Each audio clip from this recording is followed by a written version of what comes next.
Kalau aku tuh kuncinya tuh time management itu kayak syarat mutlak gitu ya, syarat mutlak. Jadi kalau kayak aku tuh udah tahu nih setiap pagi mesti ngantar anak jam berapa, karena ada kantor jam berapa, karena itu langsung tarik mundur. Kayak pagi bangun jam 4, jam 6 udah nyampe tempat olahraga sampai ngantar sekolah. Nah, itu nggak boleh miss. Jadi kalau kita udah nemu sesuatu olahraga yang kita udah cocok dan suka, yang pertama kan yang penting creating the habit dulu ya.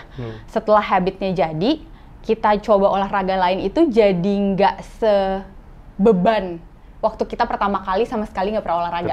Maya, kita dengar katanya sudah certified instructor di Pilates. Itu boleh cerita gimana sampai, kan tadi cuma gara-gara pas lagi hamil, jadi kayak gampang capek dan segala macam.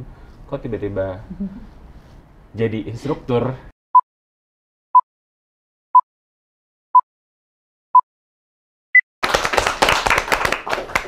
Halo semuanya, ketemu lagi di episode People Story kali ini.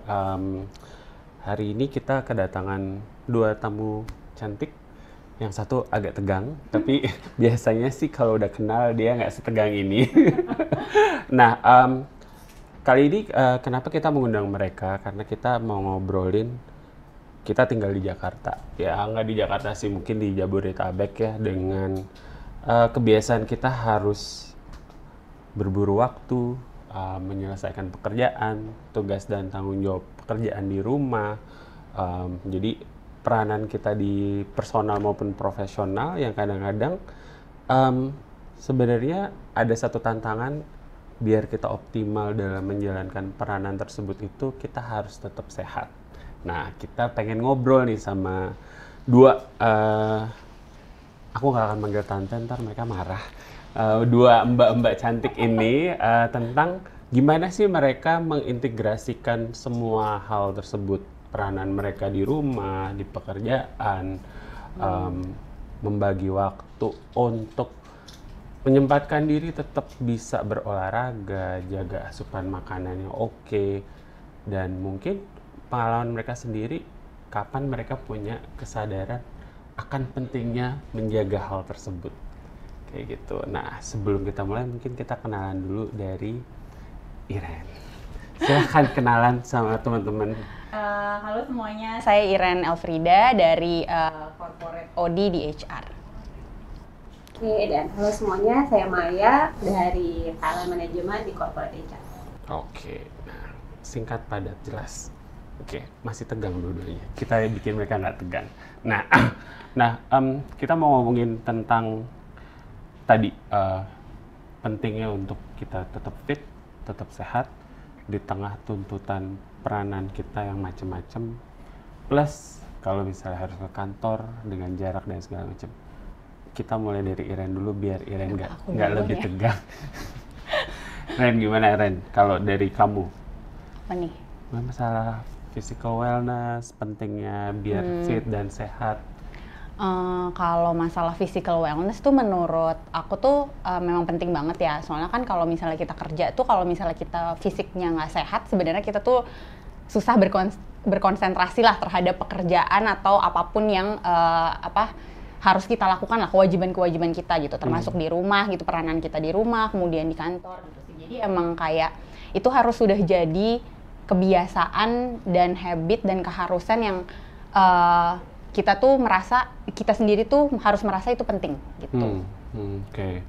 Nah, kalau misalnya kamu sendiri sejak kapan punya kesadaran atau kebiasaan untuk ya punya habit yang mendukung atau menunjang biar tetap fit dan sehat?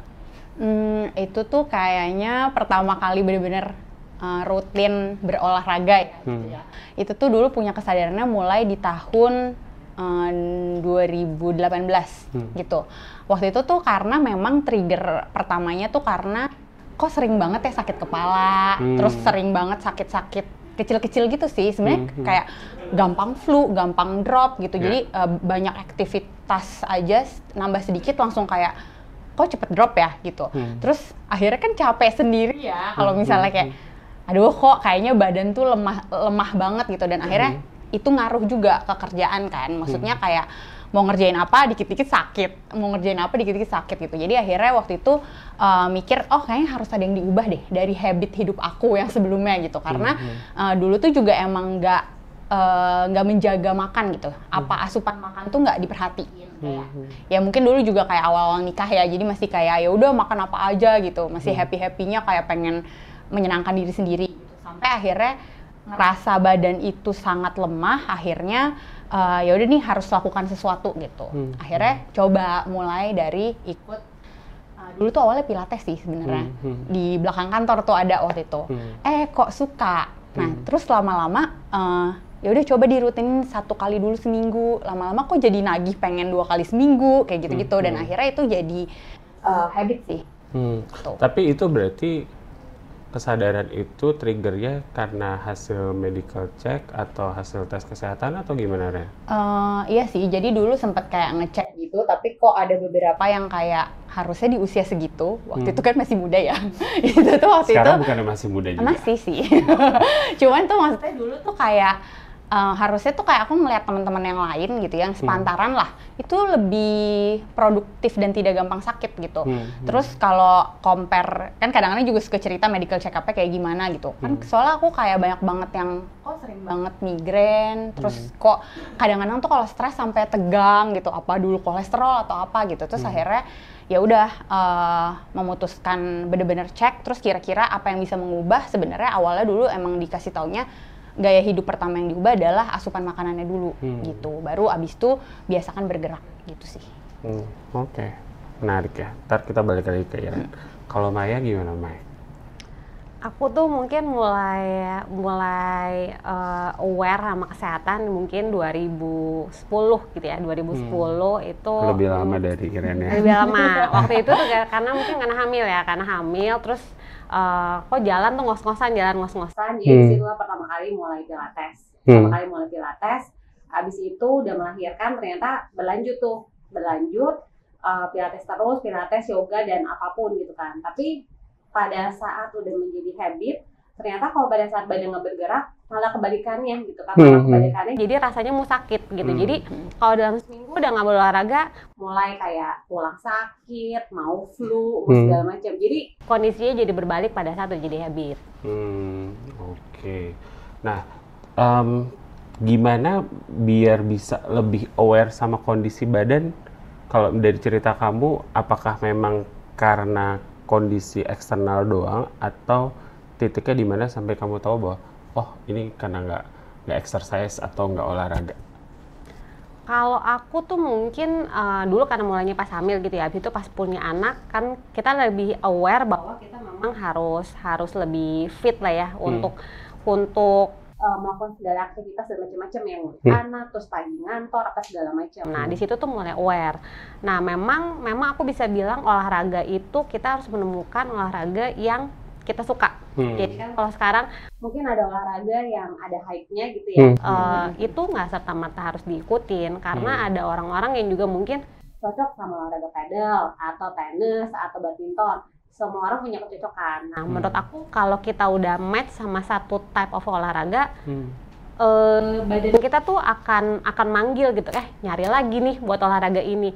Tapi kalau nggak cocok gitu ya, mungkin kayak aku gitu ya, aku mungkin nggak terlalu cocok yang terlalu high impact. Itu begitu olahraga malah jadinya mungkin 3 hari langsung tidur, langsung drop. Nah udah ini nggak cocok, berarti mesti cari yang pas. Jadi menurut aku cari olahraga yang sampai badannya memanggil, mencari lagi, kayaknya harus lagi nih gitu. Sehingga jadi become ya addict itu untuk jangka panjang ya, tapi jadi habit aja. Oke. Iren berarti juga punya pengalaman yang sama untuk menemukan olahraga yang cocok atau latihan yang cocok. Iya kayak sih. gitu. Soalnya dulu tuh kalau sama sebenarnya mirip banget sama Mama ya. Aku tuh sebenarnya growing up waktu sekolah pun gak suka olahraga sama sekali sebenarnya. Oke. Sama sekali ya. Terus kayak nilai juga selalu jelek ya kalau olahraga. Terus dan dulu tuh soalnya yang hype sebelum 2018 itu ya mungkin kayak lebih banyak olahraga yang high impact gitu. Nah itu tuh nggak kayak kok aku nggak bisa ngikutin gitu. Kayak misalnya dance. Ya si badan kaku ini ya nggak bisa ngikutin gitu dan aku tidak menemukan joy atau kesenangannya. Nah pas nyobain pilates itu tuh baru kayak Oh, ternyata ada ya olahraga yang low impact dan lebih buat aku lebih mudah diikutin. Nah, terus akhirnya kan nemu tuh enaknya, oh kok habis olahraga makin seger gitu kan. Dan sama juga sebenarnya kayak tadi yang Mbak Maya sebutin, akhirnya tuh kalau nggak olahraga kan badan jadi kayak lebih, ayo nih harus digerakin gitu. Entah kenapa tuh aku merasa dari perjalanan hidup sehat ini tuh jadi kayak badan tuh lebih sensitif terhadap hal-hal yang kayak, oh misalnya nih makannya nggak bener, itu tuh badan langsung bereaksi lebih cepat daripada waktu dulu kita nggak jaga makan. Sama kayak olahraga, kalau misalnya waktu udah rutin olahraga, terus tiba-tiba stop gitu ya, misalnya bener-bener stop, itu tuh badan tuh lebih cepat pegel-pegel, tiba-tiba sakit kepala gitu. Jadi dibawa olahraga abis itu hilang gitu sih. Oke. Nah, selain Pilates apakah ada olahraga lain, Ren? Ada banget. Nah, jadi tapi setelah Pilates itu kan kayak itu kan journey-nya agak panjang ya. Jadi agak nyoba-nyoba yang lain dulu, sempat suka pound fit juga, terus sempat nyoba bar ya yang kayak ada yoga, balet, Pilates gitu. Itu tuh dulu pas awal kayak gitu. Sampai akhirnya ketemu waktu itu sempat ada hype tenis kan. Nah, itu tuh sebenarnya kalau tenis itu kan kategorinya sport ya, bukan exercise dari diri sendiri gitu. Nah, itu nyoba tuh. Nah, waktu itu awalnya memang frustrasi, nggak nemu enaknya karena sulit sekali dipelajari. Sampai akhirnya pokoknya ya long story short tuh pokoknya ketemu coach yang cocok, nemu senengnya, dan akhirnya bisa. Padahal itu hitungannya lumayan high impact. Nah, tapi aku jadi nyadar sesuatu. Jadi kalau kita udah nemu sesuatu olahraga yang kita udah cocok dan suka, yang pertama kan yang penting creating the habit dulu ya. Setelah habitnya jadi, kita coba olahraga lain itu jadi nggak sebeban waktu kita pertama kali sama sekali nggak pernah olahraga. Ketika mencoba gitu dari yang nggak punya kebiasaan, kalau dari ceritanya kan tadi nggak pernah olahraga sama sekali, baru kemudian ada trigger kondisi fisik harus olahraga atau ya disarankan olahraga kan. Oke. Nah, kalau nggak salah kayak selain Pilates, kalau misalnya ngintip sosial medianya Iren, ada olahraga lain atau exercise lain deh yang lebih high impact juga. Iya, sama padel juga sih sekarang. Itu karena itu berawal ya karena semua tahu semuanya lagi hype ya gitu. Terus pas dicobain itu tuh it's easier to start to play, terus itu very social kan. Jadi kayak enaknya padel tuh ntar tiba-tiba jadi karena semua orang ikutan, tiba-tiba kita bisa ketemu teman lama juga gitu yang dari childhood friend tiba-tiba join gitu, itu lebih fun lagi gitu. Dan tidak sesulit tenis ya, jadi ngajakin orang padel itu lebih gampang daripada tenis gitu.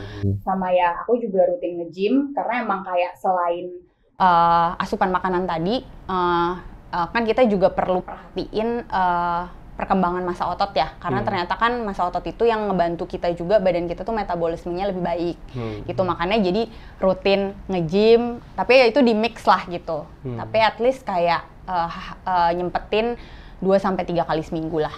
2-3 kali seminggu. Oke, menarik. Ntar kita balik ke Iren lagi. Maya, kita dengar katanya sudah certified instructor di Pilates. Itu boleh cerita gimana sampai, kan tadi cuma gara-gara pas lagi hamil, jadi kayak gampang capek dan segala macam. Kok tiba-tiba jadi instruktur? Iya, jadi kan itu tuh mulai Pilates 2010 gitu ya. Pilates 2010. Dan abis itu rutin tuh nggak pernah stop, paling stopnya diselingin sama yoga gitu kan. Sama yoga. Nah, sampai akhirnya waktu pas pandemi gitu ya, quote-unquote yang agak gabut nih ngapain ya gitu kan. Terus disitulah mulai ambil license karena di 2010 kebetulan aku pakai coach yang sama, akhirnya dia bilang udah kenapa nggak ngambil license aja gitu kan. Nah, disitulah mulai ambil license. Terus ya udah sesekali memang jadi freelancer, emang ngajar juga gitu.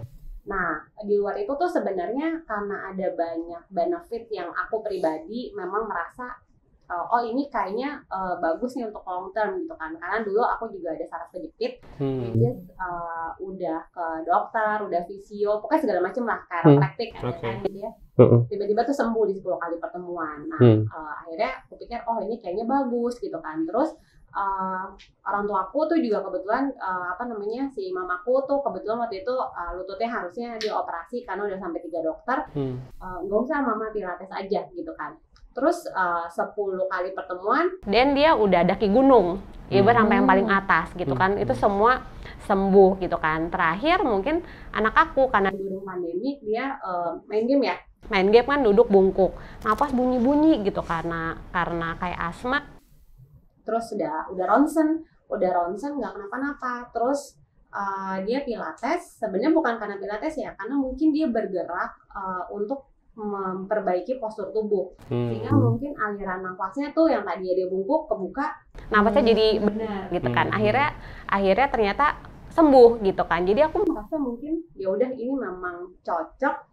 Kalau aku ngambil license, mungkin aku bisa berguna juga nih buat orang. Ngebantu orang lain ya. Okay. Jadi goalsnya tuh sekarang dulu buat diri sendiri, sekarang buat orang lain. Kadang-kadang orang datangnya hari ini back pain, hari ini lutut sakit. Jadi puter otak tuh gitu kan, gimana ya hari ini sekolahnya mati, ini gimana nih ya gitu. Jadi kita mesti belajar untuk supaya ini orang tuh jadi nggak sakit. Oke. Butuh waktu berapa lama tuh untuk nyelesain license, Mai? Dulu 6 bulan sih ya, 6 bulan karena waktu mungkin ambil license-nya kan juga sekolahnya weekend kan, jadinya 6 bulan sih ngambil. Sampai dapat license 2 tahun. Lama juga ya.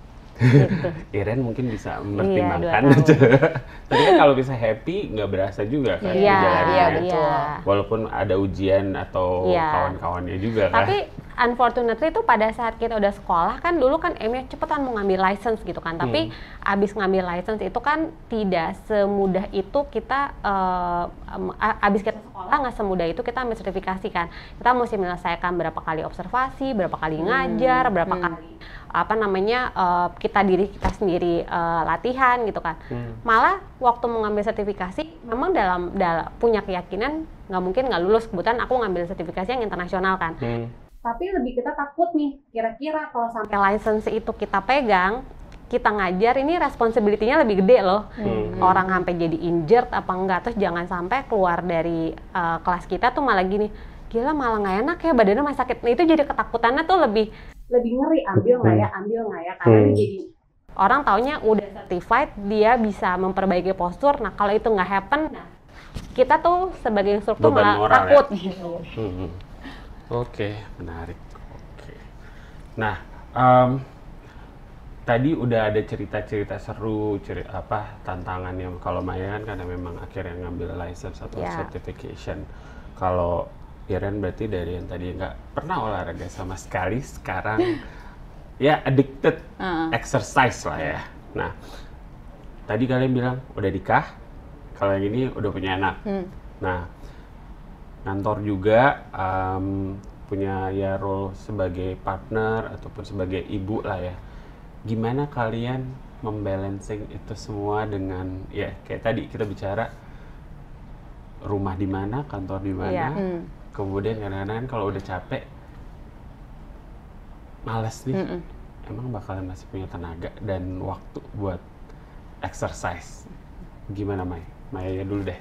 Kalau aku tuh kuncinya tuh time management itu kayak syarat mutlak gitu ya, syarat mutlak. Jadi kalau kayak aku tuh udah tahu nih setiap pagi mesti nganter anak jam berapa, karena ada kantor jam berapa, karena itu langsung tarik mundur kayak pagi bangun jam 4, jam 6 udah nyampe tempat olahraga sampai nganter sekolah. Nah, itu nggak boleh miss. Jadi menurut aku kalau time managementnya kacau, ini ada satu plan tuh yang nggak bisa jalan gitu. Jadi kuncinya time management, terus mengurangi makan jorok sih. Kalau aku makan jorok tuh mungkin boleh, tapi mungkin karena kita juga olahraga, kita ada rasa rusak nih semua olahraga gue dengan makanan gitu. Jadi makanya nggak makan Indomie. Iya, makanya nggak makan Indomie tuh. Dari tahun berapa?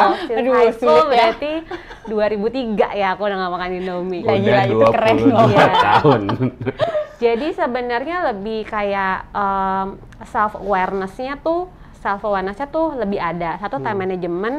Kedua, kita menyadari sih responsible kita itu kan banyak ya. Jadi kalau sampai kita drop ini tuh kemana-mana nih gitu kan, anak gimana, kantor gimana gitu kan, sama aku juga jadi freelance ngajar gimana, jadi kemana-mana, jadi kayak di kepala ini pokoknya harus sehat gitu. Jadi kalau badannya udah lemes, oh ya udah langsung deh, apa gue langsung detox gitu kan, apa langsung detox makannya minyak di stop gitu, air putih yang banyak gitu untuk ngereset badan.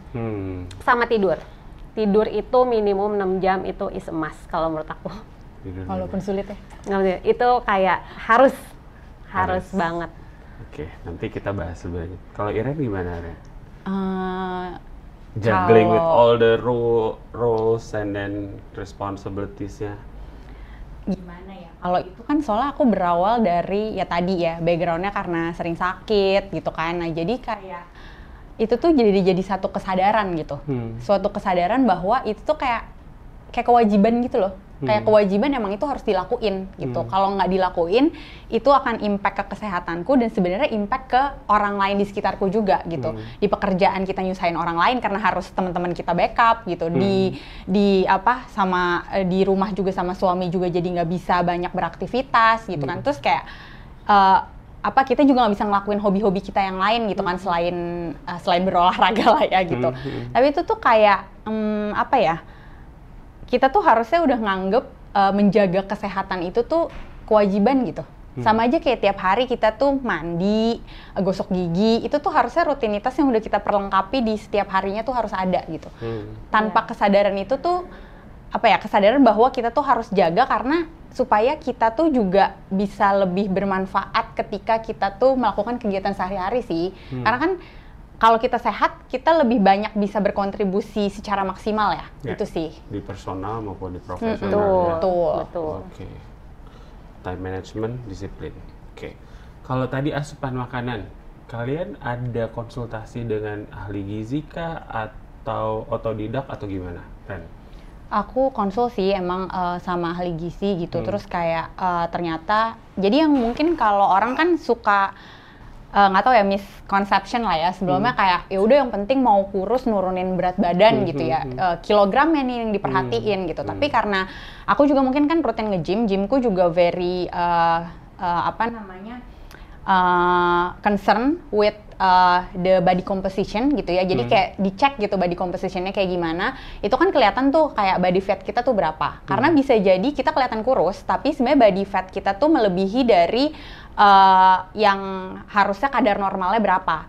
Nah, ketika body fatnya itu kelebihan, itu kan akan affected ke banyak organ kita yang mempengaruhi kesehatannya. Kayak misalnya kalau orang misalnya perutnya buncit gitu ya, itu kan biasanya karena dia tuh ada banyak body fat yang di sekitaran organ penting kita nih di sini gitu. Yang mana itu akan ngaruh banget ke kesehatan yang macam-macam lah tuh. Udah di apalah mungkin di hati, ginjal, apalah nggak tahu ya, nggak hafal. Pokoknya sempat konsul terus kayak oh ternyata untuk ukuran, jadi aku tuh merasa kayak orang-orang di sekitarku juga nggak pernah bilang kayak aku gendut-gendut banget gitu ya.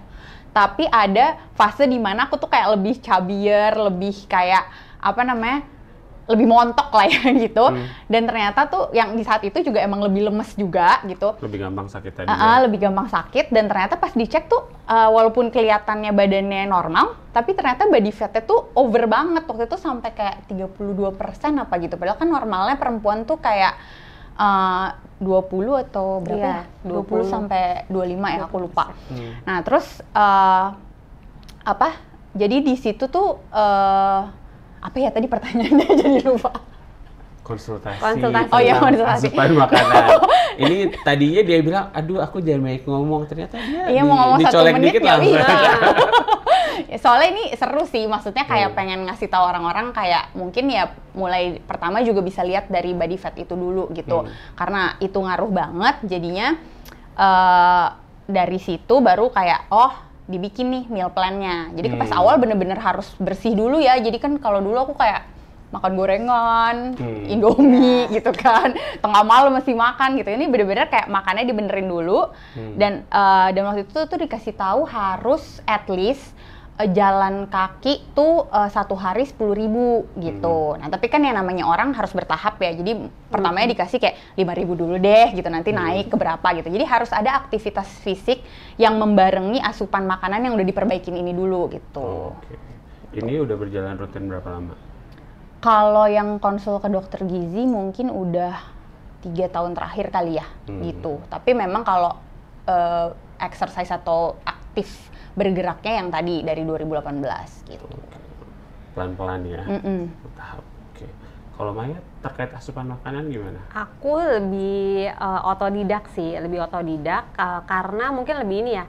Kan kita olahraga memang kayaknya tuh menaikkan masa otot gitu ya. Itu mungkin kayak end goal-nya tuh nggak mau nanti hidup pada saat tua yang bisa kepleset kakinya, nggak kuat segala macam. Nah itu yang men-trigger kayak kira-kira kalau olahraga ini cocoknya makannya tuh apa ya. Jadi aku kadang suka browsing nih, kalau before pilates, after pilates, what's good to eat gitu kan. Oh ini before protein, kadar protein segala macam. Terus aku juga baca-baca kira-kira kalau misalnya woman seumur segini, golongan darah ini do and don'ts yang dimakan tuh apa. Nah aku baca tuh memang majority kan protein. Tapi kan protein juga susah gitu ya. Kadang-kadang kita suka cheating gitu kan.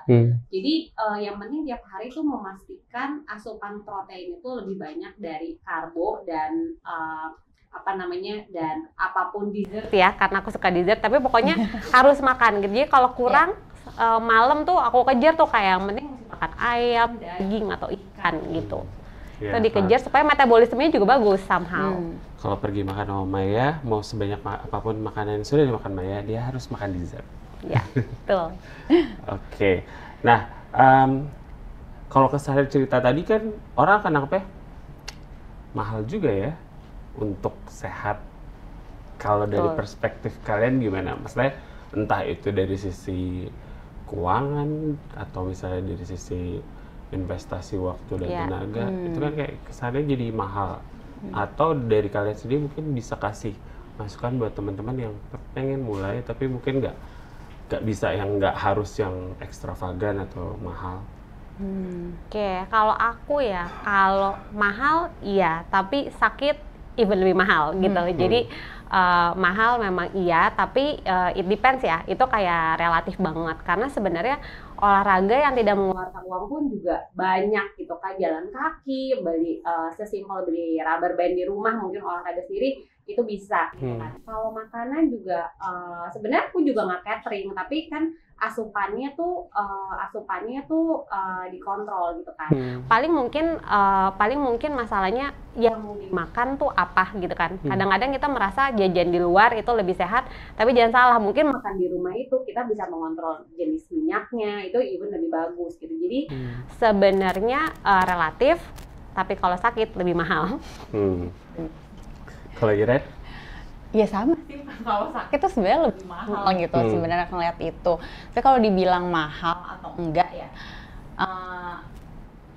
ini kan kesehatan tuh investasi jangka panjang ya. Kayak ya jangan dilihat sekarangnya mahal gitu. Dan ya seperti tadi kata Mbak Maya, pilihan olahraga itu banyak. Kita lari doang keliling kompleks kan olahraga kan gitu. Atau jalan kaki aja deh kalau misalnya belum berani lari gitu ya. Tapi banyak banget pilihannya. Dulu pas pandemi juga kita punya keterbatasan kan untuk tidak bisa berolahraga di gym. Kita nggak bisa main padel, kita nggak bisa main tenis. Tapi kan somehow kita cari caranya nonton YouTube, ikutan nih exercise di YouTube gitu. Atau kayak kelas-kelas online banyak dibuka. Dan itu lebih murah dong. Of course lebih murah karena itu online. Even kalau YouTube itu bener-bener free gitu. Iya, betul. Tapi memang kayak tapi kalau misalnya mau ngikutin di YouTube sih saranku sebenarnya tetap harus sudah pernah ikutin kelas dulu baru di YouTube, karena mungkin ada form-form yang harus benar-benar diperhatiin gitu ya. Tapi ya at the very least kan kita bisa jalan kaki aja tuh murah banget ya sebenarnya. Atau kita lari ya nggak usah mikirin outfitnya dari atas sampai bawah, ya itu mahal. Tapi kalau misalnya kita kayak lari emang buat exercise itu nggak ada mahal-mahal sih harusnya ya gitu yang sih. Yang penting cukup lah ya. Iya. Harus make time sih, harus make time. Make time tuh kalau dia udah bilang, aduh gue sibuk gitu kan. Menurut aku personally, sibuk itu tuh dibuat-buat gitu kan. Sibuk itu tuh dibuat-buat. Lu bisa bikin sibuk itu, lu embed olahraga dalamnya, itu juga sibuk gitu. Jadi it depends mau apa enggak sih masalahnya sebenarnya. Tergantung mindset bukan nggak ada waktu, karena waktu itu tuh ya bisa kita adjust, either lu pagian atau lu malaman, terserah, tapi mau apa enggak. Dan dibikin rutin ya tadi ya. Kalau dari kalian kan sebenarnya pelan-pelan ada kesadaran, kemudian jadi kebiasaan. Betul. Dan jadiin prioritas sih. Kayak Betul. tadi kan kalau nggak ada waktu kayak ya semua orang akan bilang misalnya kita nggak mau ketemu temen karena kita nggak ada waktu ya. Mungkin kita emang nggak merasa temen kita ini yang mau kita temuin prioritas gitu. Tapi kalau olahraga udah kita anggap prioritas pasti kita usahain kan. Even though kayak even though cuma 15 menit sehari pun you will do it gitu loh. Gitu sih. Oke. Nah, apakah kalau misalnya dengan membalancekan semua hal tadi, does that make you girls, ladies lebih happy atau lebih apa? Gimana Ren sejauh ini? Aku sih iya ya. Aku tuh ngaruh banget ke Kayaknya nggak hormonnya ganti. gitu. Iya, langsung kayak tiba-tiba ya gitu ya. Kayak aku tuh lebih happier, lebih bisa melihat macam-macam juga lebih positif gitu ya dalam hidup gitu daripada kita tuh misalnya kita kerja capek, stres, instead of kita luapkan pada hal-hal yang nggak produktif. Akhirnya kan aku biasa datang tetap ke gym gitu. Misalnya kesel sama orang ya udah mending gue banting-banting samsak ya kan gitu daripada marah-marah sama orang lain gitu. Maksudnya energinya kalau bisa dikeluarin lebih positif. Ternyata itu jadi bikin once kita habis olahraga kan lebih seger tuh ya. Moodnya berubah, reset. Terus akhirnya yang tadinya jadi kayak a big matter di hal-hal yang tadi bikin kesel tadi itu big matter, kok tiba-tiba gampang banget jadi kayak small matter ya. Terus kayak oh yaudah nggak usah dipikirin lagi gitu sih. Kalau main tadi hormon Berubah langsung karena mempengaruhi pada sekitar pada saat kita udah keluar keringat segala macam badan lebih segar kan akhirnya impact tuh semua ke mood gitu Karena release endorfinnya. Iya, bahkan anakku sempat bilang mama pasti udah berapa lama nggak olahraga karena jadi nyebelin kan karena dia jadi ngomel-ngomel. sekitar juga langsung jadi notice ya. Mama mau keluar pagi besok jam 6 ya soalnya mama mau olahraga iya gitu. Ibunya ngeselin gitu, jadi marah-marah. Bener. Anaknya langsung notice. Alert. Oke. Nah, kita kan sekarang kalau bisa bicara dulu work-life balance, sekarang work-life integration. Tapi kalau dari cerita kalian kayak gampang-gampang aja atau ada tantangannya nggak sih? Mengintegrasikan itu semua? Apa ya? As multiple roles-nya kalian, as Iya, a partner. mesti make an effort. Make an effort. Yes, itu harus karena pasti gimana ya? Mungkin mesti tadi time management pasti mesti juggling sama waktu dan mungkin ada hal-hal yang bukan kewajiban tuh jadi terkadang di sacrifice gitu ya. Kayak misalnya oke, pagi waktunya misalnya bangun nganter sekolah, udah gitu olahraga, udah gitu kerja, terus misalnya malam ada nongkrong gitu kan, ada nongkrong sama temen, tapi belum misalnya paginya nggak sempat olahraga. Nah ini kan ada priority, ada datang sama ke teman telat, gue olahraga dulu atau apa gitu. Ada beberapa situasi mungkin harus ya sacrifice, lo pilih yang mana gitu kan. Tapi memang itu time management itu penting banget gitu. Jadi kayak mungkin kalau kayak beberapa orang udah ada timeline-nya semua masuk kalender ini sini, jangan meleset gitu. Jangan meleset. Kalau nggak otherwise ya udah kacau semuanya gitu. Oke. Kalau Iren stick sama time management juga atau fleksibel atau gimana? Kalau menurut aku tantangannya tuh lebih kayak kadang-kadang tuh kita pasti kalau lagi burn out gitu, lagi stres, lagi capek banget, terus kayak tiba-tiba jadi males kan, kayak males keluar rumah, ngangkat badan untuk kayak olahraga gitu. Cuman from my experience sebelumnya setiap kali nggak diberangkatin olahraga jadi kayak gitu tuh cranky, jadi kayak lebih nyebelin gitu kan, terus kayak jadi kayak kok masalah kecil di kantor aja kok jadi kayak dipikirinnya jadi lama, overthinking gitu, sensitif. Terus akhirnya selalu dipaksa tuh, ya udah deh paksa, pokoknya badan ini harus berangkat olahraga gitu. Gak apa kok, kan sebentar doang, misalnya kayak, kan aku biasa kalau nge-gym tuh cuma 45 menit ya. Nah itu tuh kayak, udah deh berangkatin aja. Nah terus ntar pasti selalu kejadiannya tuh adalah 45 menit itu tuh membuat langsung kayak berubah gitu kan yang tadi gitu. Jadi akhirnya ya tantangannya tuh lebih kayak kita tuh harus ngelawan rasa males, pokoknya berangkatin dulu aja walaupun lu seberat apapun gitu rasanya, berangkat aja dulu gitu. Atau kalau minimal banget di rumah lah, aku kan ada walking pad gitu ya, ya udahlah walking pad dulu gitu. Karena itu yang soalnya kan once kita berhenti olahraga tuh mulainya lagi lebih berat. Mulainya lagi tuh berat banget, kayak jadi kayak vakum, terus habis itu untuk bikin aktif olahraga lagi tuh wah itu lebih susah. Oke. Nah, ini kan kalian berdua sama-sama di corporate HR. Nah, kita kan lagi campaigning Go Win nih. Nah, from our discussion sebenarnya harusnya teman-teman bisa nangkep kalau misalnya, tapi buat dari perspektif kalian sendiri deh, ini relate banget sama apa nih untuk masalah jaga physical wellness? Enggak sih, semuanya Go Win kan ya ada grit, collaboration, win spirit gitu kan. Itu kan ini semuanya satu kesatuannya. Kalau kita mau achieve si Go Win ini, kita kan harus berkontribusi secara maksimal gitu. Kita nggak akan maksimal kalau kita dalam situasi kesehatan mental yang nggak maksimal juga gitu kan. Akhirnya nanti bisa efek ya, baru ngerjain dikit ya sakit, ngerjain dikit pusing, migrain, segala macam. Jadi tuh menurutku ini tuh jalannya harus bersamaan gitu kan, bersamaan sehingga kita bisa berkontribusi menghasilkan yang baik untuk mencapai pekerjaan kita pakai Go Win nih gitu. Jadi sangat relate. Kirain mau nambahin? Setuju sih, maksudnya kayak grit itu kan perseverance ya gitu. Maksudnya itu kan kita creating habit, tantangan apapun kita harus persevere juga, itu kan part of itu gitu. Terus kayak collaboration tadi yang aku bilang, kalau kita nggak jaga kesehatan, kita nyusahin orang juga kan gitu, nyusahin orang di pekerjaan juga gitu. Gimana kita mau kolaborasi dengan maksimal kalau kita aja udah kayak drop duluan badannya gitu. Sama winning spirit ya of course lah, kita di semua exercise tuh kayak memenangkan diri sendiri aja juga kan. Kayak misalnya aku berangkat aja karena males saja, itu udah kayak nunjukin gue punya winning spirit nih sebenarnya. Kayak atau misalnya kita masuk kelas olahraga, kita tahu bahwa sulit tapi tetap kita lakukan karena kita mau sampai ke tujuan kita, badannya tuh formnya bener, atau misalnya kita mau level up nih di tenis kayak atau di padel gitu. Itu kan ada winning spiritnya juga ya gitu, dan itu ya harusnya berjalan beriringan sih. Oke. Tapi kalau misalnya tadi kan 2010 mulai rutin olahraga, 2018 habitnya kebentuknya berapa lama kalau buat dari kalian masing-masing, kalau diingat lagi? Bener-bener yang melawan semua rasa malas itu. Aku mungkin 3-4 bulan kali ya, 3-6 bulan. Karena dulu tuh waktu pertama kali pilates tuh pokoknya seminggu 3 kali, coba 1 bulan jangan berhenti gitu kan.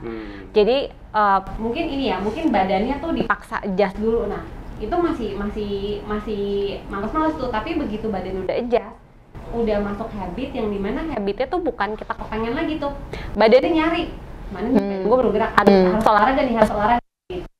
Nah satu hal lagi yang mungkin nggak kalau kita aktif berolahraga ya, mungkin kita menggunakan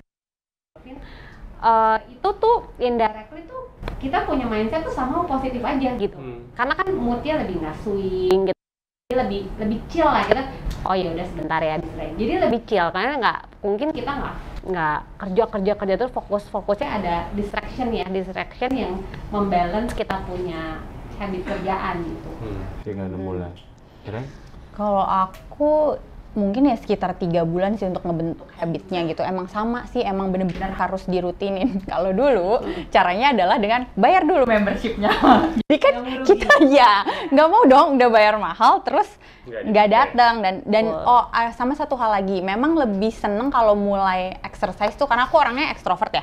Jadi memulai bersama teman itu akan lebih konsisten. Dan yang kedua adalah karena kalau udah janjian sama orang kayak nggak enak kalau batal. Iya, terus kayak maksudnya udahlah datang aja, ntar kan sekalian habis itu bisa ngobrol-ngobrol habis itu gitu. Nah jadi nggak tahu sih, cuman pengalaman teman-temanku juga kebanyakan, even though mereka introvert pun ada yang kayak kalau memulai rutinnya di awal itu bareng sama teman, akhirnya lama-lama habit itu kebentuk selama 3 bulan pertama gitu konsisten dulu, nanti abis itu dia berangkat sendiri olahraga. Oke, nah ini nih saking serunya biasanya kalau emang ngobrol sesuatu yang kita suka, sesuatu yang bikin kita happy, itu nggak berasa waktunya. Nah, sebelum kita simpulkan dan kita tutup, mungkin dari Maya sama Iren mau kasih tips and tricks atau pesan-pesan tertentu buat teman-teman yang nanti menikmati podcast ini tentang physical wellness itu kayak gimana. Nanti tetap aja ada kesimpulan juga, tapi dari kalian sebagai tamu kali ini, silahkan Maya. Dari aku, never too late untuk menemukan apapun olahraga yang menjadi kesukaan teman-teman gitu ya. Jadi never too late, mau umur berapa nggak ada kata terlambat gitu. Tapi temukanlah sesuatu yang bisa mengconnect your mind dengan olahraga itu, karena basically olahraga itu untuk kita hidup lebih panjang sih. Thank you, Maya. Iren? Kalau dari aku, pokoknya kalau olahraga itu mulai aja dulu. Semales apapun, mulai aja dulu. Terus selalu put in your mindset bahwa ini tuh adalah kewajiban yang memang harus dilakukan. Jadi nggak bisa di skip gitu dari kehidupan sehari-hari. Karena dan selalu ingat sama orang-orang terdekat kita. Kita pengen hidup lebih panjang buat mereka, kita pengen bisa taking care of the people that we love. Jadi itu harus diput di mindset bahwa apa yang aku lakukan ini kewajiban, investasi jangka dan harus start sekarang, mulai dari yang terkecil pun nggak apa-apa, but you have to start. Oke, menarik. Jadi teman-teman, kalau dari cerita mereka sebenarnya ada beberapa poin yang bisa kita tarik ya. Mereka membentuk kebiasaan yang walaupun memang nggak mudah, tapi setelah punya kebiasaan olahraga, kebiasaan makan yang lebih bersih, dua-duanya tadi kalau dari ceritanya, kemudian itu menjadi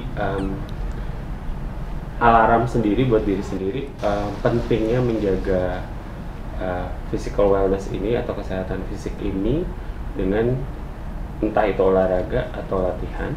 Terus kalau misalnya kedua, setelah udah bentuk kebiasaan yang oke ini, yang sehat ini, harus disiplin.